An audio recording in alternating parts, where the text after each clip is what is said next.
오늘 우리에게 주시는 말씀은 창세기 8장 20절에서 22절까지 말씀입니다. 제가 본문 말씀을 봉독해 드리겠습니다.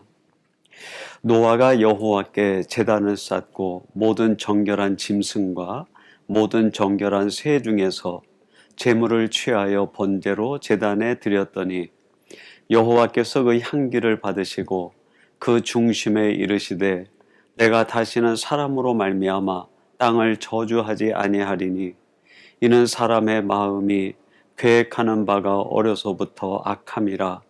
내가 전에 행한 것 같이 모든 생물을 다시 멸하지 아니하리니 땅이 있을 동안에는 심음과 거둠과 추위와 더위와 여름과 겨울과 낮과 밤이 쉬지 아니하리라. 아멘. 오늘 창세기 강의 41번째 시간은 주신 말씀 창세기 8장 20절에서 22절 말씀을 갖고 성도됨의 증거라는 제목으로 하나님의 말씀을 전하도록 하겠습니다. 하나님의 무서운 홍수 심판으로부터 건짐을 받고 구원을 받은 노아와 그의 가족들이 하나님이 새로 펼치시는 세상에서 새로운 삶을 살게 되었습니다. 지난 시간에도 말씀드린 것과 같이 저는 은혜라고 하는 것은 다시 살 수 있는 기회를 받은 것이다, 그렇게 생각합니다. 우리들이 죄와 사망의 권세에 매여 세상 지향적으로 하나님을 등지고 살아가는 사람들이었는데 하나님이 우리를 건져주시어서 이제 하나님을 바라보며 새롭게 살아갈 수 있게 된 것, 이것이 은혜 중에 은혜고 우리들이 누리는 축복 중에 가장 큰 복이라고 생각합니다. 오늘 이 말씀을 나누는 사랑하는 성도 여러분들이 예수 그리스도를 믿음으로 말미암아 새롭게 구원받고 다시 살 수 있는 기회를 허락받은 여러분의 삶을 헛되이 낭비하지 마시고 하나님이 기뻐하시고 하나님이 가장 보기에 좋은 삶을 살아가는 성도들이 되시기를 주님의 이름으로 축원합니다. 그러면 우리들이 다시 살리심을 받은 그 세상을 어떻게 살아가야 하나님의 사람으로서 성도됨으로써 가장 보람 있고 긍정적인 삶을 살아갈 수 있는 것인가 하는 것에 대하여 오늘 본문에 나오는 노아와 그의 가족들이 행한 일을 보며 우리의 삶의 교훈을 받고자 합니다. 오늘 이 본문 속에는 성도됨에 대한 삶의 증거가 나와 있습니다. 세 가지로 말씀드릴 수 있는데, 첫째는 감사의 삶을 사는 것이다. 오늘 본문 20절 말씀 여러분 한번 주목해 보세요. 이렇게 말씀하십니다. 노아가 여호와께 제단을 쌓고 모든 정결한 짐승과 모든 정결한 새 중에서 제물을 취하여 번제로 제물을 드렸더니 노아와 그의 가족들이 방주 밖으로 나와 하나님이 주신 그 새 땅에서 제일 먼저 한 일이 단을 쌓고 번제를 드렸다, 그렇게 말씀합니다. 번제라고 하는 것은 감사로 드리는 제사를 이야기합니다. 노아와 그의 가족들이 하나님이 허락하신 새 땅에서 가장 먼저 한 것이 감사를 드리는 일이었습니다. 데살로니가전서 5장 18절에 우리를 향한 하나님의 뜻을 이렇게 말씀하고 있습니다. 범사에 감사하라. 이것이 그리스도 예수 안에서 너희를 향하신 하나님의 뜻이니라. 우리를 향하신 하나님의 뜻, 그 첫 번째가 뭐냐면 범사에 감사하는 것이다, 그렇게 말씀하고 있습니다. 우리가 어떤 일을 만나든 그 일에 대하여 하나님께 감사하는 것, 이것이 하나님이 우리를 향하신 뜻이라는 겁니다. 그런데 왜 우리가 살아가면서 만나는 모든 일들 속에서 감사하지 못할까요? 하나님의 뜻을 이해하지 못하고 조급하기 때문이죠. 하나님의 그 크신 계획과 섭리를 믿지 못하고 의심하기 때문입니다. 우리 속에 하나님의 뜻에 대한 의심과 불신이 있는 한 우리들은 감사의 삶을 살아갈 수 없는 거예요. 오늘 이 본문에 나오는 노아와 그의 가족들이 방주 안에 있을 때 하나님이 어떤 일을 계획하실지 아무도 몰랐을 것입니다. 그러나 그 비가 멈추고 홍수가 그치고 그들이 방주 밖으로 나왔을 때 펼쳐지는 그 하나님이 이루신 일들, 그게 얼마나 놀라운 일이고 이 노아와 그의 가족들에겐 기적 같은 사건이었겠습니까? 지금 내가 알 수 없다고 의심하고 불신할 것이 아니라 오히려 내가 모르기 때문에 우리는 더 믿음을 붙들어야 되는 것 아니겠습니까? 고대교의 교부 가운데 어거스틴이 있습니다. 그 어거스틴의 제자들이 이 스승의 어거스틴에게 와서 질문을 합니다. 선생님, 우리들이 성도로서 크리스찬으로서 세상에 살아갈 때 가장 중요한 덕목이 무엇입니까? 그러자 이 어거스틴이 그들의 제자에게 이렇게 이야기를 했습니다. 첫째도 감사, 둘째도 감사, 셋째도 감사다. 우리 성도들이 하나님을 향해 가장 먼저 드려야 될 삶의 자세, 성도됨의 증거는 감사를 드리는 거예요. 오늘 이 말씀을 나누는 사랑하는 성도 여러분, 여러분들이 지금 어떤 상황, 어떤 경우에 있든지 내가 이해하지 못하고 내가 확실히 보지 못한다고 해서 낙심하고 의심할 것이 아니라 오히려 그러기에 더 큰 하나님의 계획, 하나님의 뜻이 여기에 있음을 믿고 범사에 감사함으로 하나님으로부터 더 큰 은혜와 더 큰 감사의 사건을 선물로 받는 복된 성도들이 되시기를 주님의 이름으로 축원합니다. 그리고 두 번째 성도됨의 증거는 거룩함에 있습니다. 우리 20절 말씀 한 번 더 주목해 보세요. 제가 봉독해 드리겠습니다. 노아가 여호와께 제단을 쌓고 모든 정결한 짐승과 모든 정결한 새 중에서 제물을 취하여 번제로 제물을 드렸더니, 노아가 이제 방주 밖으로 나와 그 단을 쌓고 번제를 드리는데 제물을 선택을 했어요. 근데 정결한 짐승과 정결한 새 중에서 하나님 앞에 제물을 드렸다, 그렇게 이야기합니다. 레위기 말씀에 보면 하나님께서 여러 가지 제사를 이야기하십니다. 그리고 그 제사 때 쓰임 받는 제물에 대한 조건을 얘기하시는데 그 제물은 크기나 형태나 모양은 전혀 문제가 되지 않았어요. 큰 소로부터 염소며 양이며 심지어 작은 새까지, 하나님께서는 그런 제물이 없으면 곡식가루라도 가지고 하나님 앞에 제사 드리는 제물로 삼으라고 말씀하고 계십니다. 하나님 앞에 드리는 제물은 크기, 형태, 모양 아무 문제가 되지 않는다는 거예요. 근데 한 가지 결격 사유가 있습니다. 그게 뭘까요? 흠이 있으면 안 됩니다. 흠 없는 것으로 하나님께 드리라고 말씀하고 있습니다. 흠이 없다는 것, 그것이 바로 레위기의 관점에서 거룩한 것입니다. 레위기 19장 2절은 이런 말씀을 우리에게 들려주십니다. 너는 이스라엘 자손의 온 회중에게 말하여 이르라. 너희는 거룩하라. 이는 나 여호와 너희 하나님이 거룩함이니라. 애굽에서 나온 이스라엘 백성들에게 하나님이 주시는 말씀, 내가 거룩하니 너희도 거룩하라. 조금 전에 제가 레위기의 관점에서 거룩함이란 흠이 없는 것이다, 그런 말씀을 드렸습니다. 여러분, 우리들이 살아가면서 하나님 앞에 무엇이 흠이 될까요?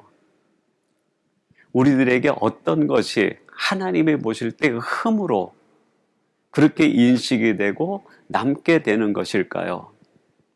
두 가지 경우가 흠이 있는 것이다라고 이야기할 수 있어요. 첫째는 하나님이 계획하시고 의도하시고 말씀하신 것에 내가 가진 생각으로 덧붙이는 것들이에요.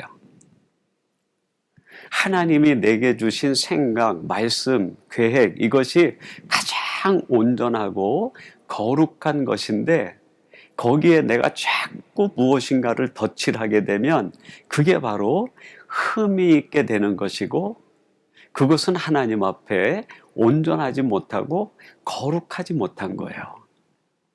덧붙인다는 것이 무엇을 이야기할까요?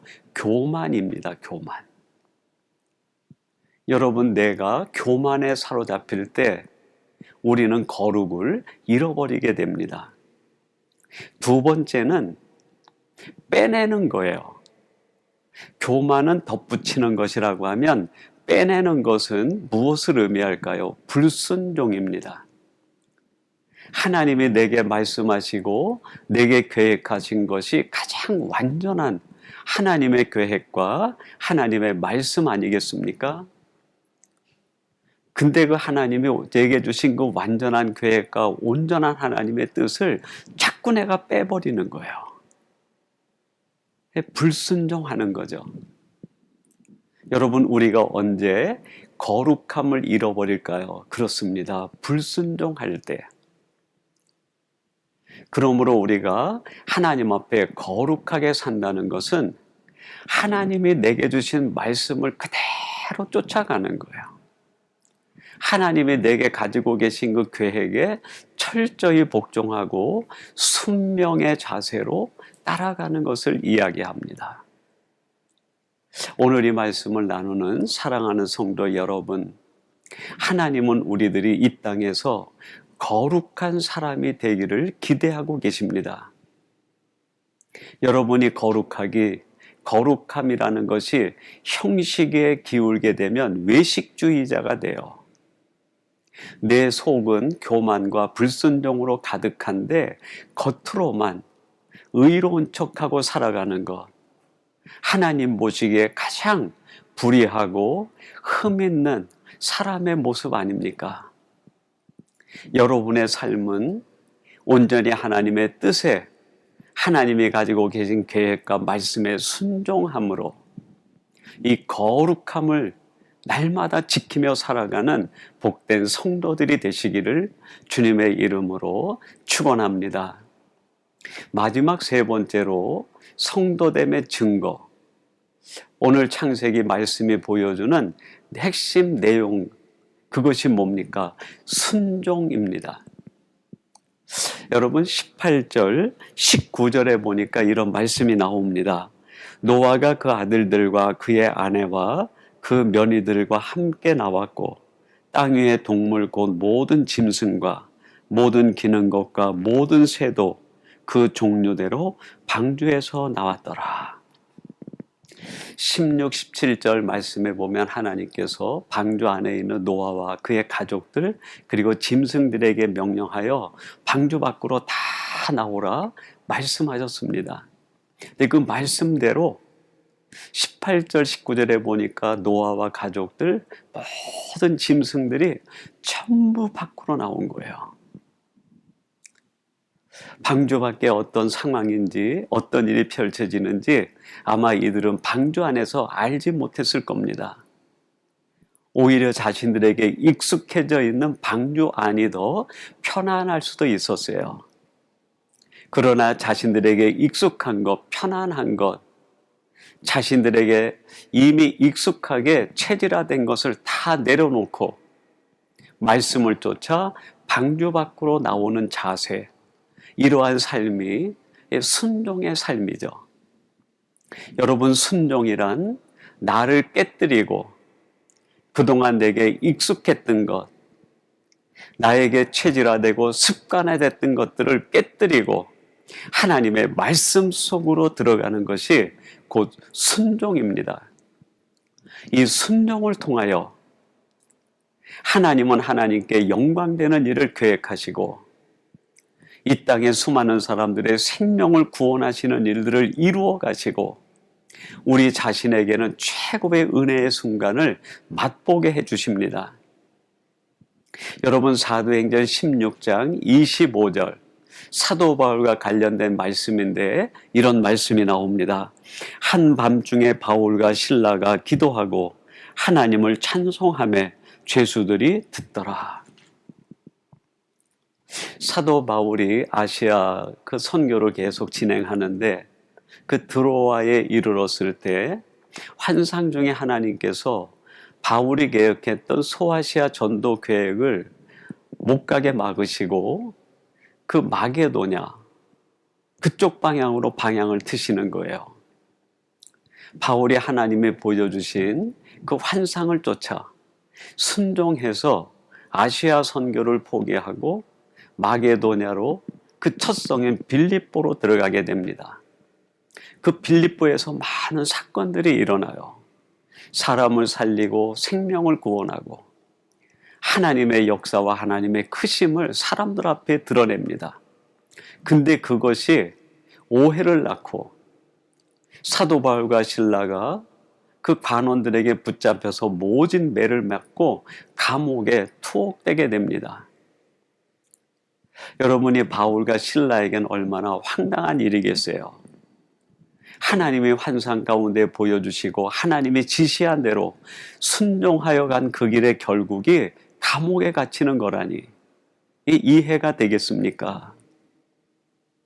그러나 이 바울과 실라는 그 감옥에 들어가 한밤중에 아무것도 보이지 않는 때 내 앞에 어떤 일이 펼쳐질지 암울하게 그지없는 그 순간에도 하나님을 절대 믿는 믿음과 순종함으로 찬송을 하고 간절히 기도한 거예요. 이 사도 바울과 실라가 그 찬송하며 기도하는 소리를 모든 사람이 들었다고 이야기합니다. 여러분, 그 결과 어떤 일이 일어납니까? 옥문이 열리게 되고 그 사건을 통해서 그 빌립보의 간수가 예수를 믿고 돌아오는 놀라운 하나님의 기적의 역사, 구원의 역사가 일어나게 됩니다. 여러분, 순종은 반드시 우리에게 놀라운 축복과 기적의 결과를 만들어줍니다. 하나님께는 영광이 되는 일, 사람의 생명을 구원하는 일, 그리고 우리 자신에게는 하나님의 놀라운 은혜를 경험하는 일들의 열매를 허락해 주시는 거예요. 여러분이 순종이라고 하면 저는 가장 먼저 떠오르는 사람이 모세입니다. 신명기 34장 5절과 6절에 보면 모세의 마지막에 대하여 말씀하고 있습니다. 이렇게 기록합니다. 이에 여호와의 종 모세가 여호와의 말씀대로 모압 땅에서 죽어 벳보을 맞은편 모압 땅에는 골짜기에 장사되었고 오늘까지 그의 묻힌 곳을 아는 자가 없느니라. 이 신명기 34장에 보면 모세가 마지막 때에 그의 눈이 흐리지 않고 기력이 아주 강했다고 얘기를 합니다.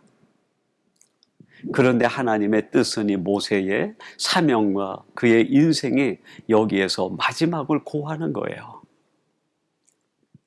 하나님의 뜻에 따라 하나님의 명령대로 하나님이 부르시고 소명을 주신 그때부터 40년 동안 충실한 청지기로 살아왔던 이 모세가 마지막에는 말씀을 쫓아 하나님의 계획을 쫓아 자기 생명까지도 순종의 제물로 내놓습니다. 여러분, 얼마나 놀라운 순종의 사람입니까? 이 모세의 순종을 통하여 하나님의 살아계심과 위대하심이 만천하에 드러나고 이스라엘의 온 백성들이 애굽으로부터 탈출하여 하나님의 선민으로서 구속의 은혜에 들어가게 되고 모세 개인에게는 가장 큰 하나님의 은혜와 축복을 누리는 주인공이 되지 않았습니까? 사랑하는 성도 여러분, 하나님으로부터 다시 살리심을 받은 것 은혜 중에 은혜입니다. 이런 은혜의 삶을 우리들이 어떻게 살아가야 성도됨의 증거를 드러내며 살아가는 사람이 될 수 있을까요? 오늘 본문 말씀은 우리에게 분명히 말씀하고 있습니다. 감사함으로 살고 무엇보다도 우리 자신을 하나님 앞에 드리는 거룩한 산제물이 되게 하고 하나님이 내게 말씀하시는 것과 계획하시는 것에 철저히 순종함으로 하나님의 사람으로 살아갈 때 그것이 성도됨의 증거요, 성도됨을 온 세상에 드러내는 일이라고 말씀하고 있습니다. 오늘 이 말씀을 나누는 사랑하는 성도 여러분들이 이러한 하나님이 이 시대에 찾는 그 한 사람의 거룩한 성도가 되기를 주님의 이름으로 축원합니다. 우리 같이 기도하겠습니다. 하나님 아버지, 노아와 그의 가족들이 하나님으로부터 다시 살리심을 받고 하나님이 펼치시는 새 땅에서 새로운 삶을 시작할 때 하나님 앞에 단을 쌓고 감사함으로 무엇보다도 정결한 짐승을 통하여 거룩한 삶에 대하여 교훈하게 하시고 하나님이 말씀하신 대로 순종하는 삶을 우리에게 보여주시니 감사합니다. 이제 아버지 하나님, 저희들 역시 예수 그리스도를 믿음으로 말미암아 다시 살리심을 받은 성도들로서 이러한 성도됨의 증거를 가지고 살아가는 저희들 되게 해 주옵소서. 오늘 이 말씀을 함께 나누는 모든 지체들이 이러한 복된 성도들 되게 해 주옵소서. 예수님의 이름으로 기도하옵나이다. 아멘.